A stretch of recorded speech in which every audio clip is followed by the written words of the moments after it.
public agitation is to do? My God, I mean, each of these is a huge debate. Okay. How should the government look? I don't know if the government should look at all. Just shut up and do your thing. Yeah, so, okay, got it. Sit. If anyone wants to come up here and sit, please make yourselves comfortable. There seems to be space here. It's okay with me, and I think rather than crowd yourself out in the corner, there's space on the platform here. I mean, Guys, you can come in front if you want to, or people standing there can actually. yeah, and I'm saying right here, I'm not using that space at all. So there's space here. If you want to make more comfortable, you can.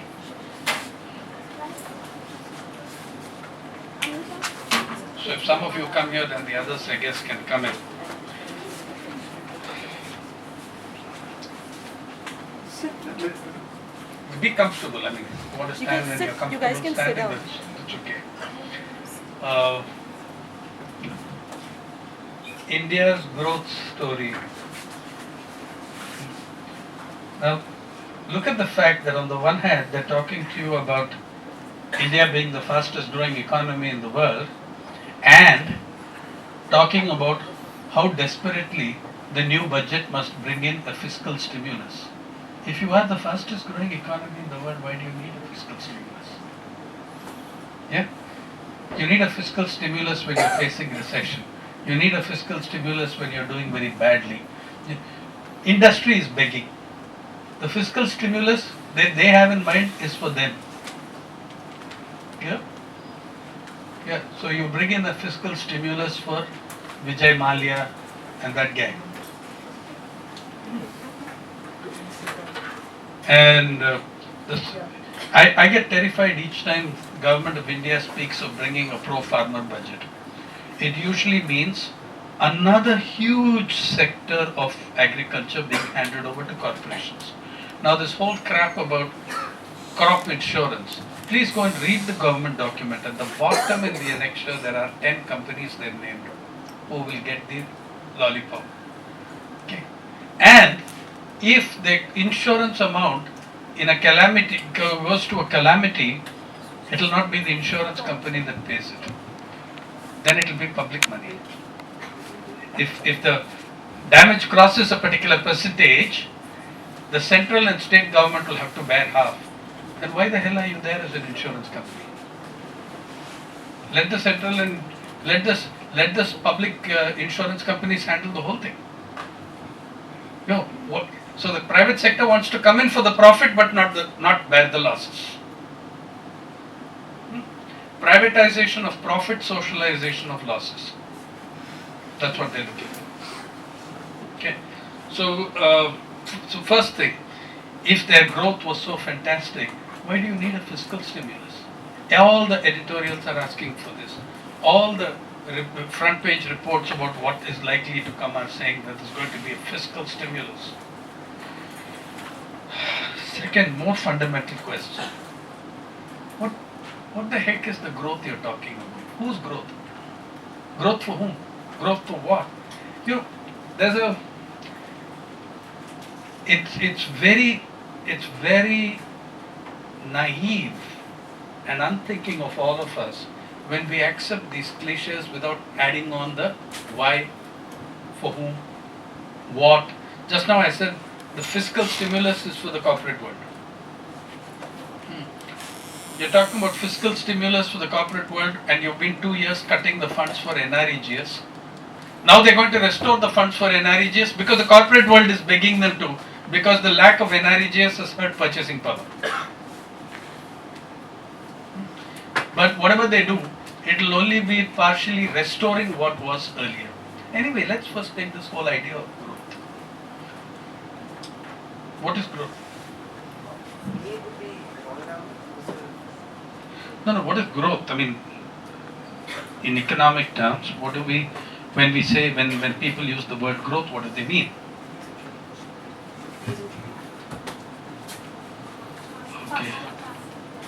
Okay, yeah. And GDP itself is what? An aggregate of? Goods and services produced. Yes, correct, exactly. Okay. Now, when you say, let's look at the GDP per capita. Let's look at the whole idea of per capita. How many of us are in this room? About 100? Okay. Now, suppose each of you earns 1,000 rupees a month.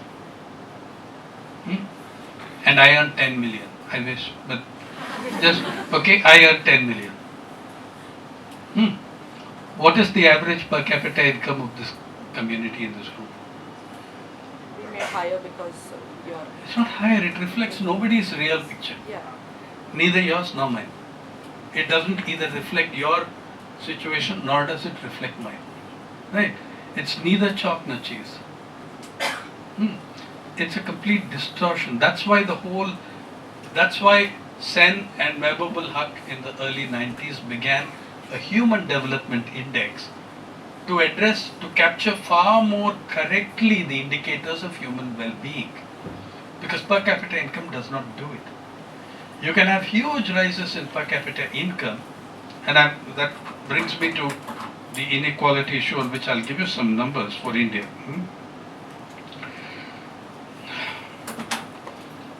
Growth for the sake of growth. Edward Abbey, the American ecologist and founder of Earth First, put it so beautifully. Growth for the sake of growth is the ideology of the cancer cell. The cancer cell keeps growing. 10% one year, 20% next year, and 30% it crosses, and you're very dead. Okay. So just there has got to be a logic to the growth. What are you growing from? What are you growing with? Who are you growing for? What is the growth? What is growth for whom? A John Kenneth Galbraith and an Amartya Sen, both of them prescribed to the idea of, Galbraith spoke of growth with distribution. Sen speaks of growth with justice. By the way, I don't agree with that either. I go a step further than that. While I would, it's better than nothing. I don't think you can have growth with justice.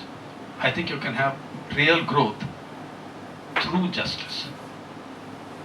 And there's a very big difference. Okay? And a bunch of lawyers should figure that out.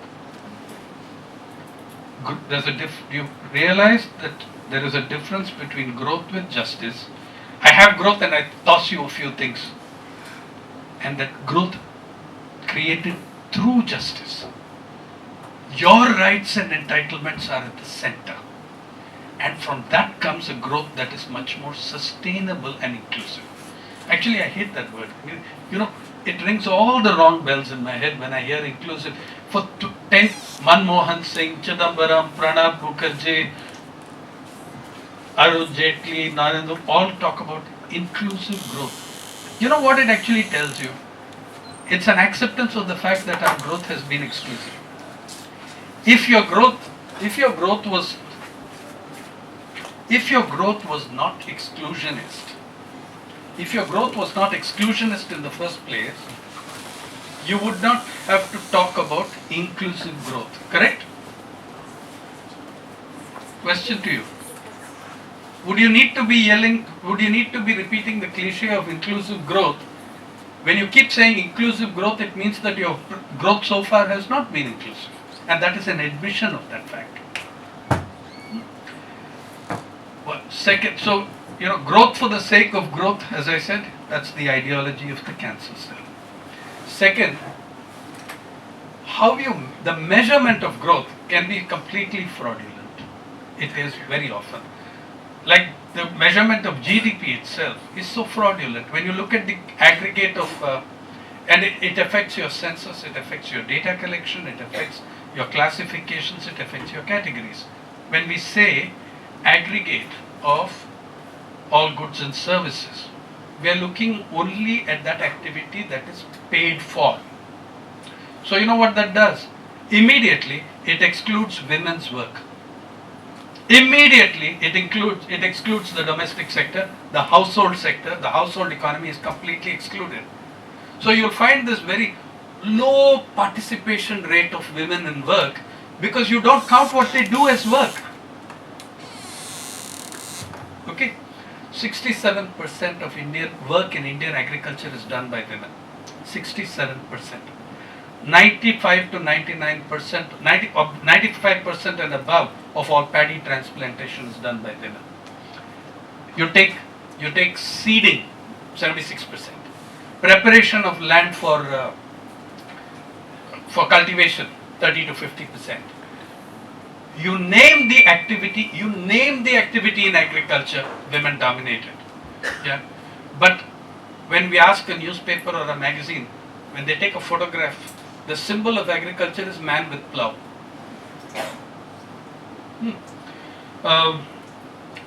In the years that I worked for a Bombay tabloid, we had a picture of a man with plough that was trotted out for anything.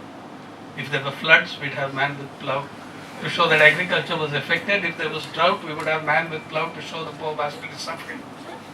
Yeah. Whatever happened, we put that man with plough through every season in my 11 years there. Then I started I went back full time to field work, and I found that, and I only photographed work, and I found that 90% plus of the photographs I took, I realized at the end of the first 3 months that all the photographs I took were of women because that's who was doing the work. I was photographing work, okay, not women. Yeah. But they were doing all the damn work. It's not my call. Okay, so they were doing that, and it struck me when I first put all those days film and contact sheets, and I put all the contact sheets, and one of India's probably the greatest photographer in the country today, who by the way is a woman, Inequality Singh, looked at the negatives and told me, "What have you been doing?" It's all women here. So I said, listen, look at it sector-wise. Paddy transplantation. These are the pictures I've taken of paddy These are the pictures I've taken of seeding. These are the pictures I've taken of weeding. These are the pictures I've taken of harvesting, where there are a few men. Everything else, but the ploughing. So what happens is that ploughing and tilling, you keep ritual control over it to ensure male dominance of agriculture. That's a given. So you make that very central, and you don't allow women to plough. Actually, by the way, there are thousands of women, and I know at least 100 who do plough because their husbands have migrated and gone off or are dead or whatever, they plough. But ritually, we never associate women with ploughing. It's fine. That entire sector of work, worldwide also, now if you look at the figures from FAO in Latin America, Ecuador, it says women are 70% of the workforce on family farms. 70% of the work on family farms is done by women. And then it says workers' participation rate, women 12%. Why? Because that's unpaid work. That's unpaid work. Am I connecting with you guys? Yes. Yeah. So it doesn't, none of that makes a monkey of your GDP. Right? That makes complete nonsense of our GDP calculations. That we have shut out the role of women in agriculture. Then we've shut out the role of women at home. If you start putting the value of that work, if you start calculating it in minimum wages at working hour, that could well be the biggest sector of the economy. Are you following me, my friend? Yeah. So I'm saying that whole approach to it was nonsensical. And well, at any rate, seriously flawed. It gets nonsensical later on when you look at the growth of inequality and how that implies. Now, India has grown at whatever percentage, right? And by the way, 3 different institutions of government are producing 3 different growth numbers. You know, my growth is better than yours. So that sort of a thing. So the whole issue of growth and what it means is one set of things. The second is the large exclusionist tendency in unpaid work, which does not allow you to gain a proper GDP figure. Third, if you look at the United Nations Human Development Index, it allows you a very interesting exercise. It gives you the Human Development Index of every nation in one column, the value, and then it allows you to adjust that for inequality, the value. It allows you to adjust that for gender inequality, and it allows you to adjust that. What would this value be if you did not include per capita income, which is a misleading, to say the least. It's all right to have per capita income as an indicator along with other indicators, but mainstream economics tends to use only that. Yeah. Mainstream economists and lawyers are another story. By the way, in fact, when it comes to land acquisition, there's a history that, how many of you know of the saying in Shakespeare's Henry VI, Richard VI, on first we shall kill all the lawyers? Read it? Yeah. That's Shakespeare, not me, okay? Not that I particularly have a moral position on it, but you know where that came from? It came from the 15th century peasant revolts. After some land reform had occurred, post Magna Carta, in the recognition of people's ownership of land, of free man status, all this had been put down in land ownership records. In the 15th century, the landed aristocracy, the state, the king, struck back at the peasantry by acquiring their land, pointing to various legal loopholes in the ownership documents. Who do you think did all the legal loopholes spotting? Lawyers. So that's where the butcher says in the play, when they're having a peasant uprising, he says, first we shall kill all the lawyers. I thought this was a nice way to begin the morning, but just telling you that particular attitude, and you will find that attitude might well come back. Right now, I think that they would pick economists, the mainstream ones anyway. Yeah. So when you look at the Human Development Index, you look at the growth, and you adjust it for per capita. You know that if we remove the per capita income thing from the Human Development Index, which allows us to do that, India's rank falls another 7-8 places. If we adjust for gender inequality, India's rank plummets. If we adjust for economic inequality, our poor human development rank loses 30% in value. So growth, in the conventional sense, has not helped your people because the distribution of that growth has been appalling. Right? And yet you have two members of Niti Aayog and the chief economic advisor saying inequality is not a bad thing and it's okay if people flaunt their wealth. Have you ever read the TOR of the Planning Commission? What it was set up for? It says inequality is a terrible thing.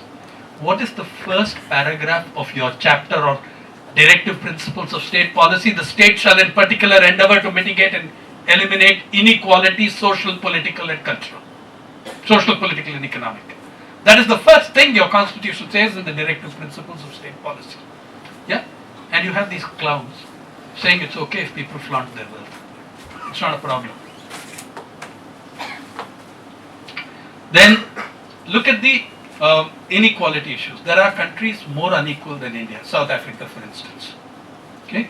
Brazil, though Brazil has made huge steps of progress in the reverse, in the other direction of diminishing, mitigating, if not very far from eradicating, but in terms of mitigating inequality, it's made some progress, Brazil.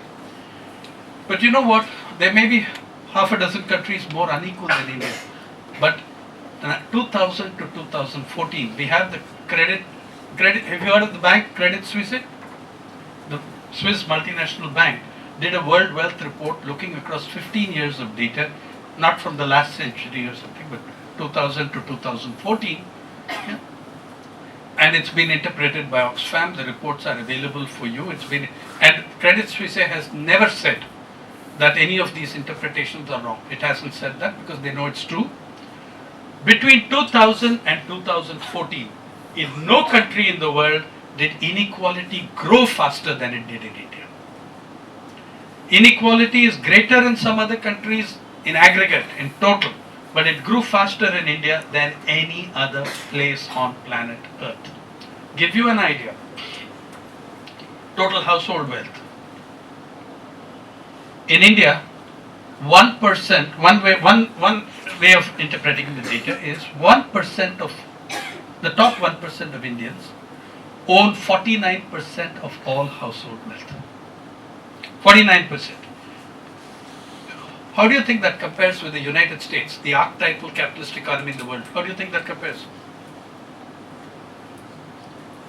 Would be better, worse? What do you think? Remember that USA is the most unequal society that it has been in 200 years. Joseph Stiglitz, in The Price of Inequality, Paul Krugman in his work, both Nobel laureates, and a host of other, in my opinion, somewhat better economists, Michael Hudson, Paul Craig Roberts, all of them have told you, and no one disputes it. But because you have guys like De Broglie there also who say inequality is a good thing. I mean, I don't know what sort of twisted mind these guys. I think that's a qualification now for being in the Niti Aayog. You know what it was in? So, a few months ago, the data of the US shows us, A, the present United States is at its most unequal in its history. B, for the first time in history, the present generation of Americans, that is your contemporaries, have lower living standards than the previous generation, something that has never happened in the history of the United States. For the first time, a generation exists in the United States, your contemporaries, whose lower living standards are lower than the previous generation. Okay? And the US has seen huge accumulations of wealth in the last century. It didn't help. And when the collapse came, you had to have a government taking over and doing corporate socialism. Right? Rescuing GM, Chrysler, Ford. No bailouts for people. Bailouts for corporations. No bailouts for communities. They've gone under. But bailouts for corporations. With all this inequality, the share of and US has more billionaires than most of the world put together, and yet top 1% share of total household wealth is 34% as against India's 49%. It means that the top 1% of Indian society is richer than the top 1% of American society has ever been within the American economy. Relative terms. Do you follow the significance of that conclusion? The top 1% of Indians today is wealthier in terms of share of their economy's household wealth than the top 1% of the United States has ever been, because they are at their most unequal. 49, you know what it was 20 years ago? About 24%, 22%. So there's societies that are more unequal than you, but your rate of growth of inequality has surpassed anyone else in the planet. Think about it. Think about the fact of what your constitution says. Think about what the directive principles of state policy say. Think about what that first paragraph written above the first principle says about inequality is the enemy. To mitigate, to fight, that it enjoins upon the state that it is your duty to fight inequality, social, political, and economic. Read it. Now, what a further breakup of that 1%. In India, really, it isn't 1%. It is the top 0.1%, and within that, the top 0.01%. You know how the numbers work? The wealth, how the wealth translates? You can find a very good video on NewsClick giving you the sources, the figures, everything. But it's basically Credit Suisse, IMF, Merrill Lynch and a few other, and the SECC, all these put together will give you 100 Indians. 100 Indians own more wealth than two-thirds of your society.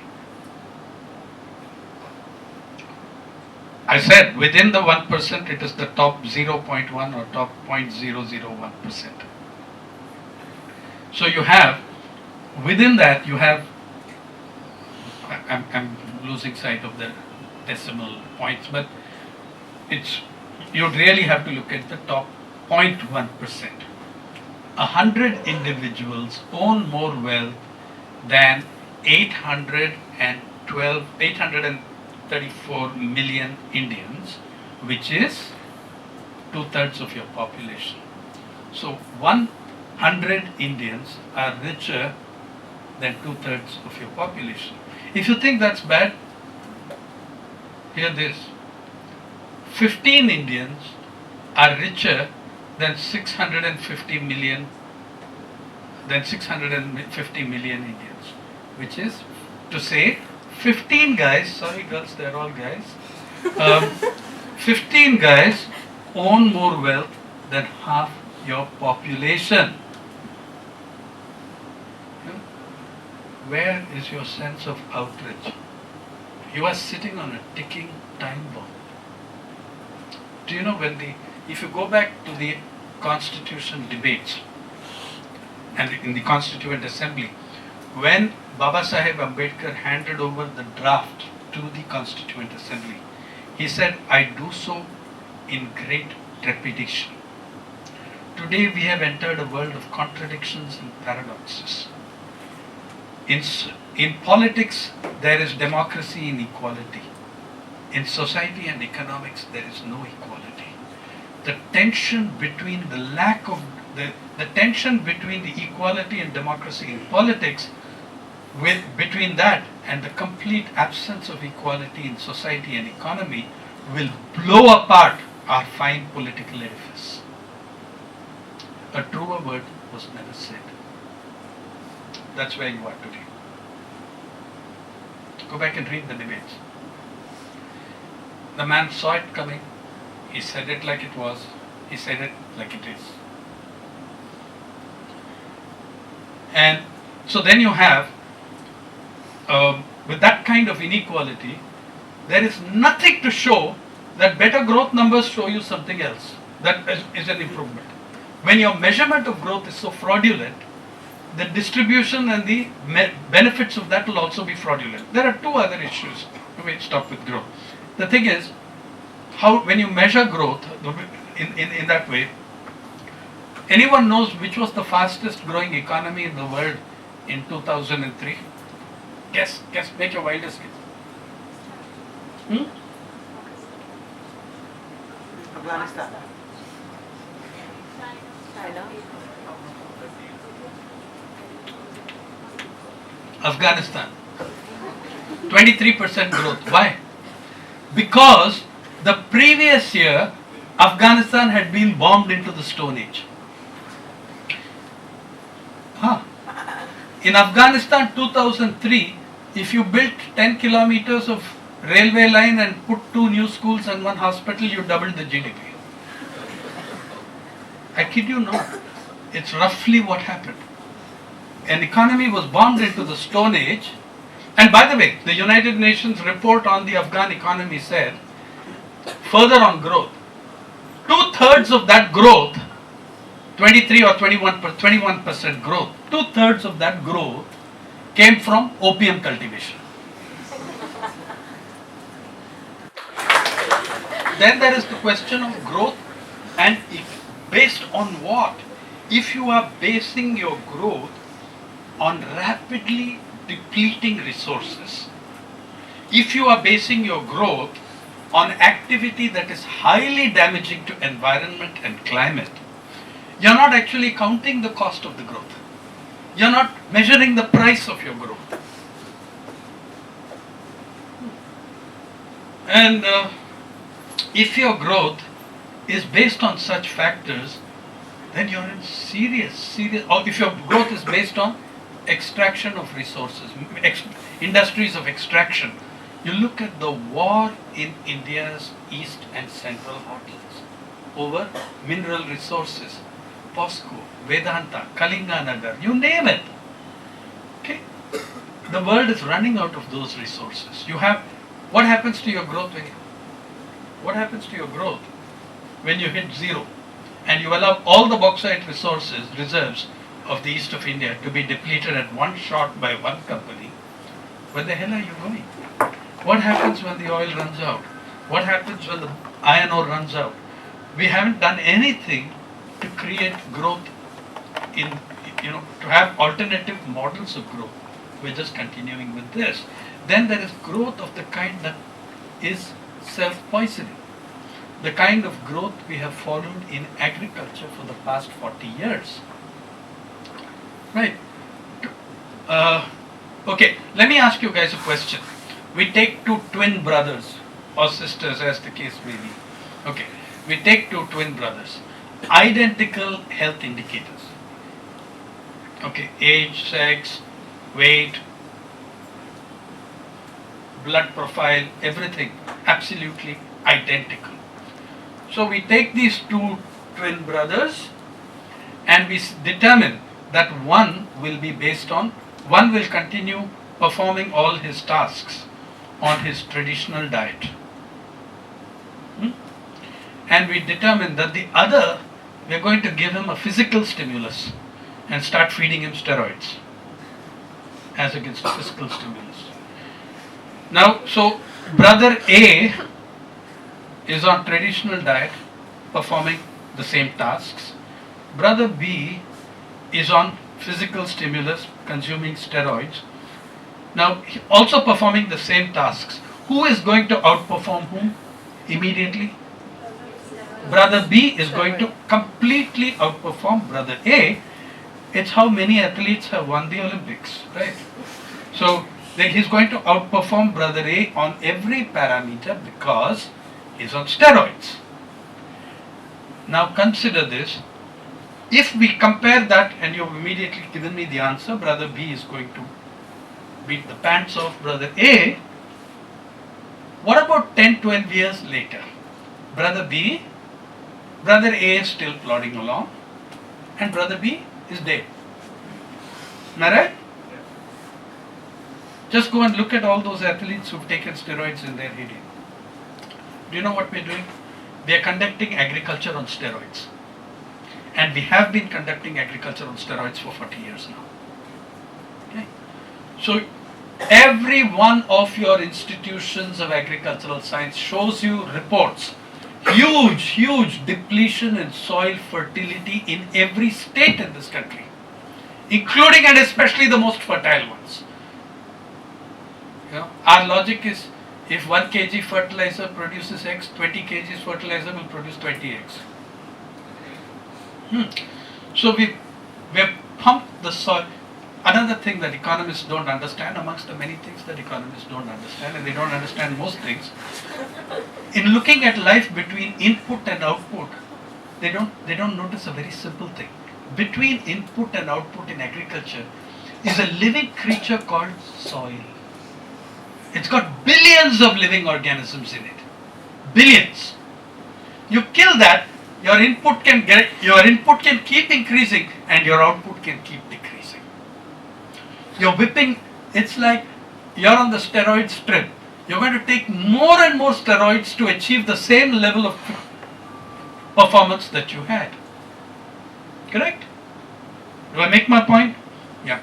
So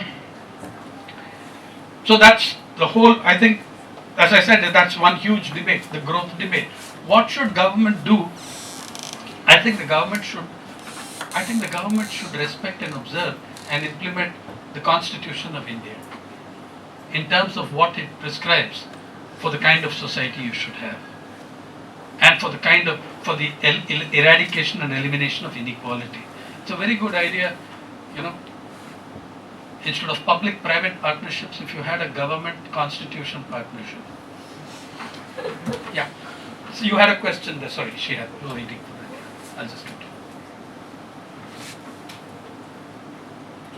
And I'll to statement of revenue foregone at another point. Yeah. So, sir, as a follow-up to what he was asking you about growth, so if we take for the fact that growth hasn't been inclusive and that like trickle-down economics hasn't worked, so if we take GDP to be a failed indicator, then what would be a good alternative? So like in Bhutan, we have the gross national happiness, and the HDI is proposed by Amartya Sen. So, but are these very accurate indicators of growth? I mean, even if we implement them alongside like traditional indicators like GDP, would they actually work? Number one, they can't be worse than your present methods. Yeah? The fact is that the human development, there is no such thing as a perfectly accurate data set. There are data sets that give you, or indicators, that's why they're called indicators. They give you trends. They give you a large picture. They do not say 31,627 exist on this line. They don't. And they can't. That will be wrong, because by the time you publish, the number would have changed 4 times. Right? But it gives you a trend. Is it upward? Is it downward? Is it fair? Is it unjust? That's what they give you. And in doing that, measures like the Human Development Index, the gross national happiness is a very nice term. It actually amounts to not much. But the Human Development Index, and even in the Human Development Index, they've been constantly refining it for 2 reasons. One, it has its flaws, it has its mistakes. That's why they keep bringing in newer and newer measures like multi-poverty index from Oxford. They brought in the gender inequality index, where your performance is abysmal. They brought in the, then IFPRI has a thing called the global hunger index. So many people are correctly dissatisfied with the state of things, as you are, have then sought for a different way of looking at human beings. And most of them are better than the current, because they're not based on, because they're placing human well-being at the center of the calculation. They're looking at what your attainments in health, literacy, education, these are. Right? Now, if you look at, and you can look at education and say, enrollment is now above 90%. What does it actually mean? It means that schools have put those names on their registers. Okay? On the other hand, you look at the census data that tells you that 400 million Indians have never been inside an educational institution. For me, that's a far more telling indicator than telling me that school enrollment is 97%. So you have to try, mix and match, create. The main thing in that is, don't kid yourself. We are delusional today as a society, as a government rather, because you don't want to look at it in ways that are unpleasant to you.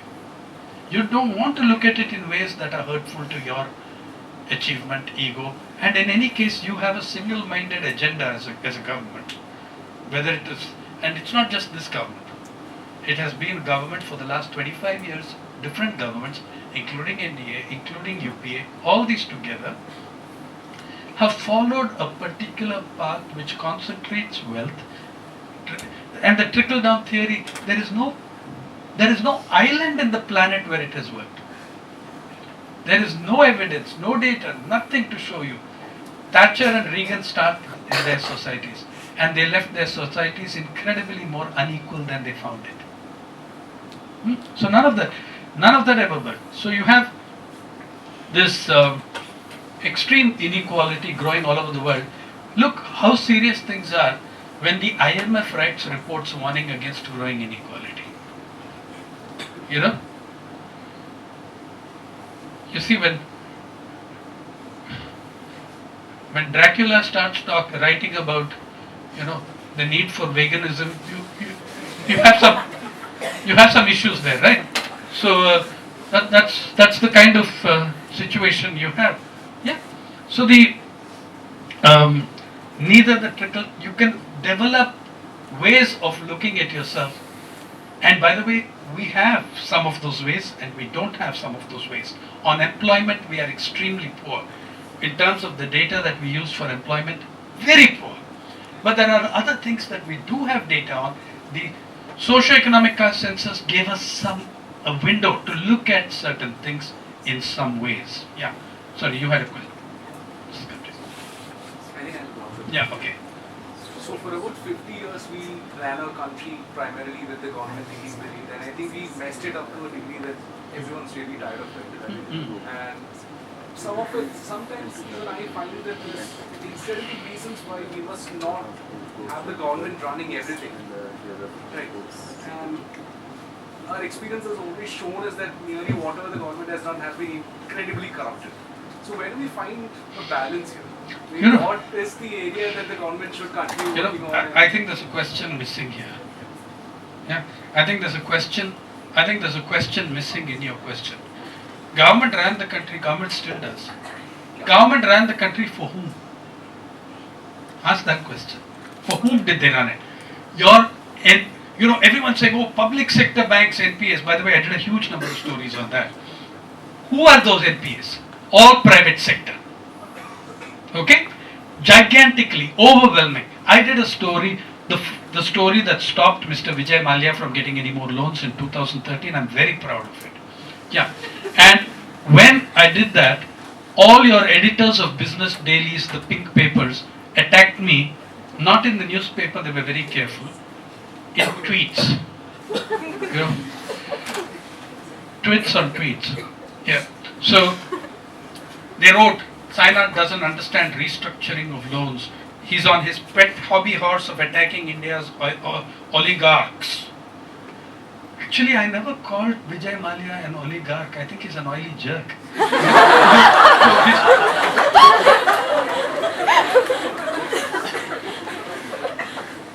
But he's just one. There are hundreds of others in the corporate sector. They have milked. The rise of Reliance came through, public sector banks giving huge loans to Reliance, various fronts of Reliance Industries, and you would find suddenly that someone from that public sector banking system on retirement would join a company belonging to, surprise, surprise, you know which group. Right?